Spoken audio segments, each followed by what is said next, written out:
Carta de Paulo aos Romanos, capítulo 3, dos versos 21 ao 31. Assim diz a palavra do Senhor: Mas agora, sem lei se manifestou a justiça de Deus, testemunhada pela lei e pelos profetas.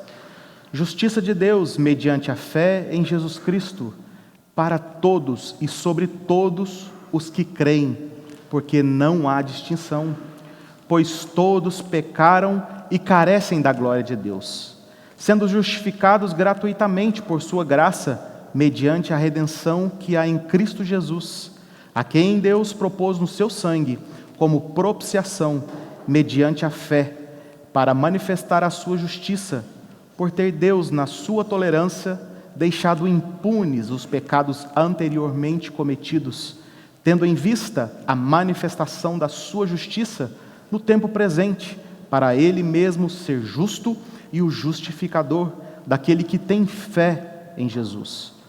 Onde, pois, a jactância foi de toda excluída, porque lei das obras? Não, pelo contrário, pela lei da fé. Concluímos, pois, que o homem é justificado pela fé, independentemente das obras. É, porventura, Deus somente dos judeus? Não é também dos gentios? Sim, também dos gentios, visto que Deus é um só, o qual justificará por fé o circunciso e mediante a fé o incircunciso. Anulamos, pois, a lei pela fé? Não, de maneira nenhuma. Antes, confirmamos a lei. Até aqui a leitura da inerrante palavra do Senhor. Irmãos, estamos diante de um dos textos mais importantes da Escritura, em que fala de uma doutrina muito cara a nós, a justificação pela fé. Nós estamos aqui, quando começa o verso 21, estamos diante de uma adversativa muito importante. Mas agora, Paulo vai apresentar a partir de agora argumentos muito contundentes da nossa justificação.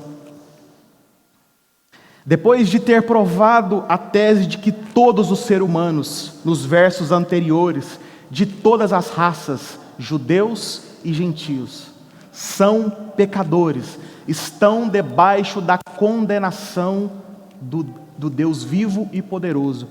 Todos estão na mesma condição, indistintamente todos pecaram. Paulo agora vai dizer que há uma solução para esse problema da pecaminosidade humana. Paulo agora vai dizer que a salvação é por meio de uma obra, por meio da obra de Cristo Jesus. Depois de colocar todos os homens sob a maldição e a condenação da lei, o apóstolo agora abre o caminho, abre as portas para mostrar e apontar o caminho da salvação em Cristo Jesus, revelando que a salvação é uma obra exclusiva de Deus, por meio de Cristo. Depois de uma longa e escura noite, raiou o sol. Amanheceu um novo dia para o mundo, para aqueles que viriam a ter a fé em Cristo Jesus. É Deus arrancando o maior dos problemas, o maior dos males da humanidade, o pecado. Depois de Paulo ter comprovado e exposto a culpabilidade da raça humana, judeus e gentios, Paulo agora vai defender que a salvação, ela não pode e jamais será alcançada por mérito algum do ser humano. A salvação é obra exclusiva de Cristo Jesus. É obra exclusiva de Deus. Tendo em vista, nós queremos dizer para vocês que vocês precisam crer que a justificação é obra e ato exclusivo do Deus poderoso. E eu quero apresentar para você aqui a natureza dessa justificação. A justificação é um ato divino. não é obra humana. O ser humano não tem participação nesta obra divina. Acontece no céu e não na terra, na eternidade. É um ato único e indivisível. Não é um processo, como entendido por outras religiões, sendo parecido com a santificação. Não, a justificação é de uma vez. É um ato divino que Deus dá ao ser humano na eternidade. É feita fora de nós, no tribunal de Deus eterno. A justificação é uma verdade eterna, não é secundária à nossa fé, mas é uma verdade importantíssima e essencial para a nossa fé, para o cristianismo. Deus é justo, e sendo justo, não tolera o mal e o pecado. O pecado é a treva, e Deus é luz. O pecado é sujo, e Deus é santo e puro.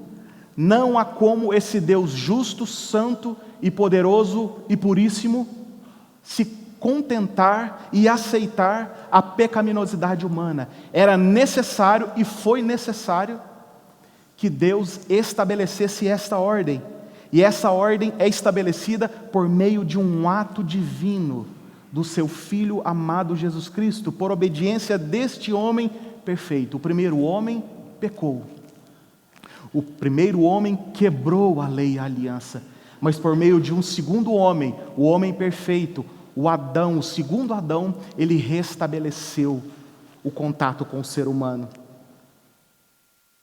Por seus esforços, o homem não consegue satisfazer as demandas da justiça divina.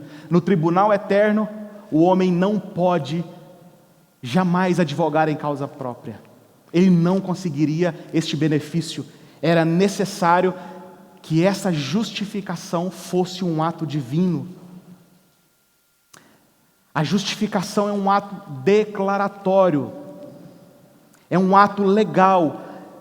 A expressão justificação é oriunda de um vocabulário forense, judicial, é algo que aconteceu no tribunal celestial. Esta obra não acontece dentro do nosso coração, como eu disse anteriormente, é um ato que acontece fora, é um ato realizado por Deus. Posteriormente a esta justificação, sim, uma vez que somos declarados justos, aí o Senhor trabalha em nossa vida e em nosso coração. A justificação não possui graus. Hoje eu sou justo, amanhã eu serei um pouco mais justo. Não, é um ato indivisível, único. A justificação é um ato declaratório, não é uma infusão de graça, como os romanistas acreditam ser infundida. Não, a justificação não consiste na infusão da graça, nem torna a pessoa justificada pessoalmente santa. O homem é condenado por aquilo que é e por aquilo que faz, mas é justificado por Deus mediante aquilo que Cristo fez por ele. Os reformadores rejeitaram essa ideia de infusão. A teologia católica romana confunde justificação com santificação, mas nós fazemos a clara distinção: justificação como um ato único e santificação, ela é progressiva. O Senhor vai nos concedendo a graça, dia após dia vamos crescendo em santificação.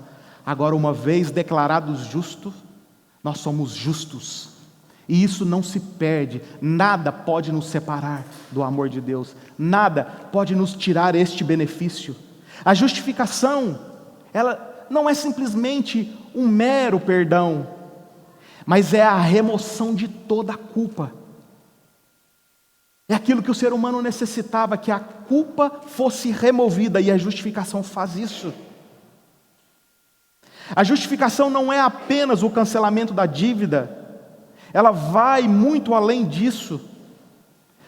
Uma vez que perdoar é absolver alguém de uma penalidade ou dívida. Mas a justificação, o justificar, é reputar, é declarar que alguém é justo. É a imputação da justiça de Deus em nossa vida. É Deus declarando que nós somos justos. Mas essa justiça, ela não chega a nós por um ato de mágica ou osmose. Não. É um ato que foi realizado pelo próprio Deus por meio de Cristo Jesus. Nós precisamos entender a justificação como um ato divino, sendo a fonte desta justificação é Deus e sua graça. A justificação é obra divina, não é uma conquista humana. Paulo vem desconstruindo e tirando todo o mau entendimento de que o ser humano conquista essa justificação, esta bênção, dizendo que tanto gregos quanto judeus, gentios, romanos, estão debaixo da mesma condição pecaminosa, estão debaixo do mesmo jugo, se não for uma intervenção divina, e é isso que nós precisamos entender. A justificação sendo de natureza divina, obra de Cristo Jesus, não de homem. Uma segunda verdade que eu trago é o fundamento desta justificação. Se a fonte da justificação, se a natureza dessa justificação é Deus e sua graça, o fundamento é Cristo Jesus e sua cruz. Versos 22, justiça de Deus mediante a fé em Jesus Cristo para todos. A resposta de Deus para este problema do pecado da humanidade é a cruz, é o seu Filho amado Jesus Cristo na cruz do Calvário. Aqui nós temos uma das mais belas imagens, que é do triunfo, da tragédia ao triunfo.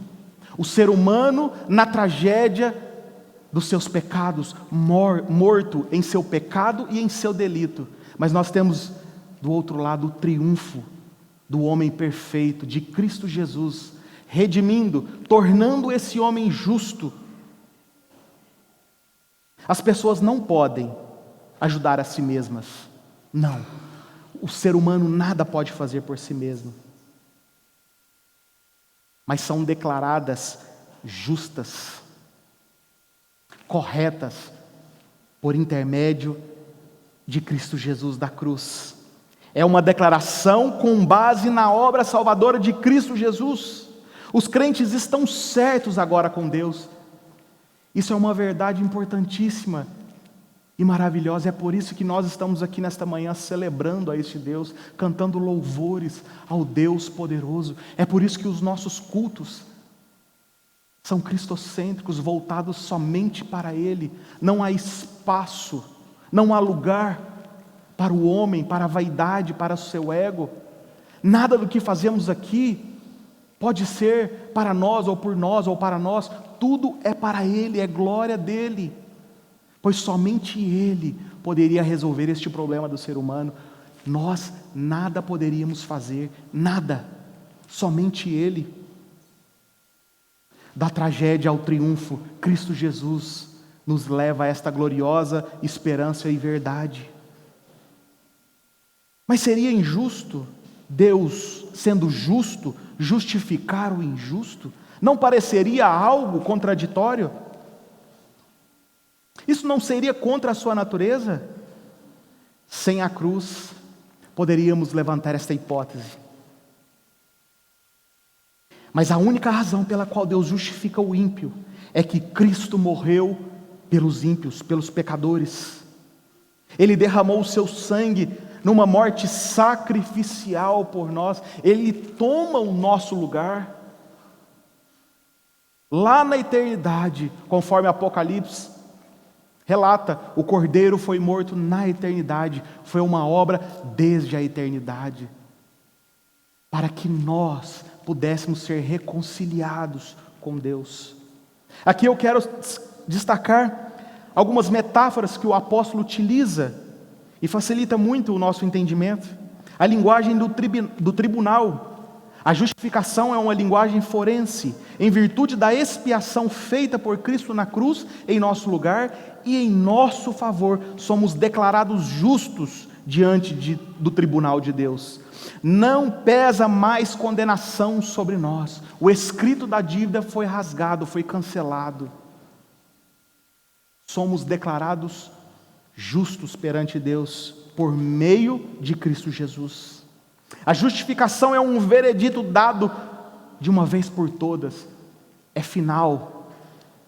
É o juiz batendo o martelo e pronunciando a sentença. O juiz eterno, o Deus Todo-Poderoso. Em segundo lugar, uma outra linguagem é a linguagem de redenção, que nos faz observar e lembrar do mercado de escravos.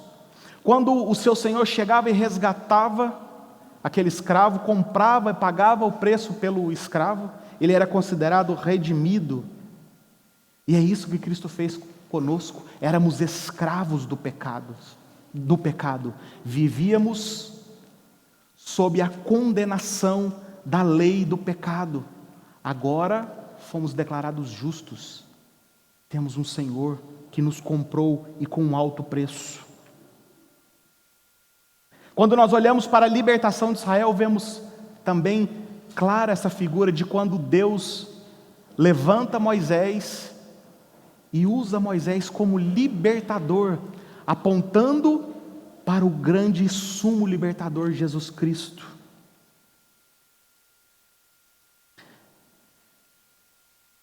Em terceiro lugar, a linguagem do templo, a propiciação. O pecado do ser humano era tão grande, que era necessário o sacrifício, como aponta o Antigo Testamento. Era feito o sacrifício do animal para propiciar, para aplacar a ira de Deus. Mas agora estamos diante do Cordeiro Pascal, o Cordeiro perfeito, que resolveria de uma vez o problema, sendo propício a nós, pecadores. Precisamos entender e crer, irmãos, que Cristo Jesus é o nosso Senhor, é o fundamento da nossa justificação. Cristo Jesus, a sua obra maravilhosa na cruz de Cristo, faz com que o nosso orgulho seja quebrado diariamente e pensemos somente nele, porque tudo foi ele quem fez por nós. Em terceiro, o instrumento da justificação. A fonte da justificação é Deus e sua graça. O fundamento da justificação é Cristo Jesus e sua cruz. Mas o meio, o instrumento pelo qual essa justificação vem é a fé. Se nós observarmos nesse texto lido, quase em todos os versos lidos aparece fé, a fé. A fé é o instrumento dessa justificação. Ela não é a base, mas é o instrumento utilizado por Deus para que essa justificação chegue até nós. Somos justificados pela obra de Cristo na cruz, mas recebemos os benefícios dessa obra por meio da fé. Fé esta que é dada por Cristo Jesus a nós. O apóstolo demonstra sucintamente que essa justificação só pode ser encontrada em Cristo Jesus e aprendida por meio da fé. A fé vem pelo ouvir a palavra de Deus. Diversos textos na Escritura. Sem fé é impossível agradar a Deus.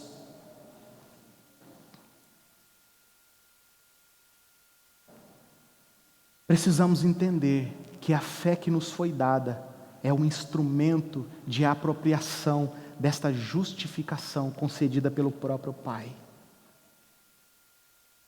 Se não há um sequer que atinja a santidade com tanta precisão, não há homem nenhum, conforme Paulo relatando nos versos anteriores, é necessário um instrumento para que nós apropriássemos dessa fé. E esse instrumento é a fé de Cristo Jesus, para que apropriássemos dessa justificação. É imprescindível que Cristo venha ao nosso auxílio. Se Ele não tivesse vindo em nosso auxílio, nós estaríamos ainda na mesma condição de mortos. Agora percebemos como a justiça precedente da fé é a justiça de Cristo. Essa justiça precede e procede de Cristo Jesus, pois somos justificados. A causa eficiente é a misericórdia divina. Cristo é a substância. A fé dada por Cristo é o instrumento. Portanto, a fé justifica, visto ser ela um instrumento por meio do qual recebemos a Cristo, em quem a justiça nos é comunicada. Não há, mais uma vez, nenhum elemento meritório na fé. A fé é um instrumento concedido por Cristo Jesus. A única função da fé é receber o que a graça oferece. Quando nós vamos chegando nos versos finais, a partir do verso 27, nós vamos ver algumas objeções. Paulo se vale de um argumento retórico, que era muito comum em sua época, utilizado pelos eruditos, pelos estudiosos, e começa dizendo: onde, pois, a jactância? Onde, pois, há lugar para o orgulho do ser humano? Onde está o motivo da vanglória dos judeus se acharem melhores? Os judeus se vangloriavam na lei e na circuncisão, julgavam-se melhores do que os outros homens, aplaudiam a si mesmos e presunçosamente se orgulhavam da sua justiça pessoal. No entanto, uma vez que a justificação é obra de Deus e não do homem, e uma vez que ela é recebida pela fé e não pelo mérito das obras, cessa qualquer possibilidade de vanglória pessoal. Não há espaço para a vanglória, não tem lugar para o orgulho, para a arrogância, para a prepotência. Não existe provisão para o orgulho na salvação. A salvação é pela graça, não é mérito humano. Não há nenhum crédito ou mérito em lançarmos a misericórdia de Deus em Cristo. O mérito e todo o crédito foi Cristo Jesus quem fez todas as coisas. Não há espaço para que eu queira trazer isso para mim. Essa glória não é minha, não é nossa, não é de ninguém. Onde está a exclusividade dos judeus? Paulo perguntando. Os judeus tinham consciência da sua relação especial com Deus, o povo chamado e escolhido. Mas agora estávamos na dispensação da graça, no tempo em que o Cordeiro seria manifesto, o Messias viria. Então Cristo Jesus remove esta divisão. Agora estamos no tempo em que nós, a igreja, somos a nação escolhida, o povo escolhido. A doutrina da justificação pela fé exclui não apenas qualquer possibilidade de vanglória, mas também qualquer forma de elitismo e discriminação. Quando eu falo em discriminação, estou dizendo nesse sentido de judeus e gentios. O Senhor unificou, agora somos um povo, o povo da aliança, o povo escolhido e separado, a igreja do Senhor. Deus é um Deus único, o Deus único, vivo e verdadeiro, que estabeleceu um único meio de salvação, a fé em Cristo. Não há espaço para qualquer coisa que eu tente fazer para conquistar alguma coisa de Deus. A salvação, não. Indulgências, não. Pagamentos, não. É graça, é Cristo Jesus nos concedendo. Onde está a contradição entre lei e fé? Verso 31. A lei e a fé são antagônicas. A lei serviu de aio, apontava o caminho pela qual o homem deveria seguir e trilhar. O homem jamais conseguiria cumprir a lei. Era necessário um substituto. E este texto está apontando para esse substituto, para esta obra gloriosa e grandiosa, Cristo Jesus. Somente por Ele e por meio dEle. A lei cumpriu o seu propósito. Qual era o propósito da lei? Preparando o caminho para a fé. A função da lei é expor e condenar, avultar o pecado do ser humano e trancar o pecador no calabouço da culpa, fazer com que o homem reconheça que ele é culpado e necessita de auxílio e ajuda.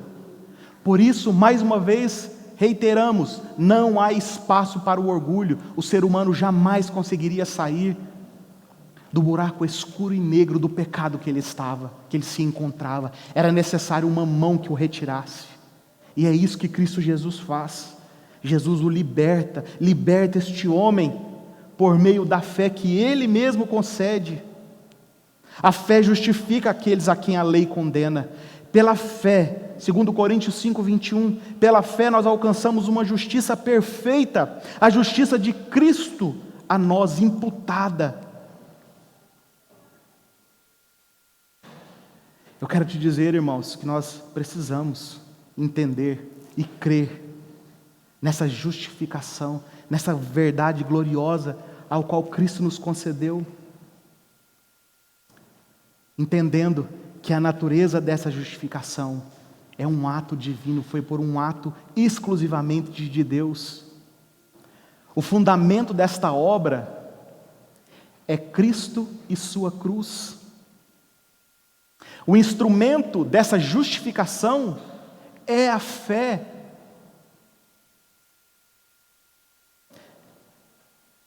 Por isso Paulo termina nesses últimos versos se valendo desses argumentos retóricos. Onde, pois, cabe o orgulhar-se do ser humano? Onde? Onde entra a minha arrogância, a prepotência, o egoísmo, o pecado? Onde entra isso? Não há espaço, pois Cristo Jesus, por meio da cruz, de sua morte, do seu sacrifício remidor, nos concedeu a maravilhosa graça, o acesso à graça maravilhosa de Cristo Jesus.